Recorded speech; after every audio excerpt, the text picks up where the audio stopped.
Good morning, শুভ সকাল সবাইকে। আসলে সকাল তো, শীতের সকাল। অফিস থেকে আইসা প্রতিদিনই নিচে একটু বসি, আড্ডা মারি, এই আর কি। সো আপনারা সবাই কেমন আছেন? শীতের সকাল, শীত শীত ভাব, একটু ভালোই লাগতেছে। সো কে কোথায় আছেন আর সেখানে কেমন শীত পড়ে, যে যেখানে আছেন অবশ্যই কমেন্টস করে জানাবেন। আর শীতের সময়টা কেমন কাটছে, স্পেশালি বাংলাদেশে যারা আছেন তাদের তো ভালোই কাটবে।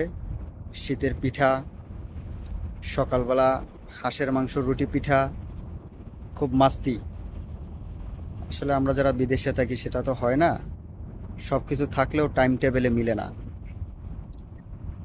So okay, bye bye.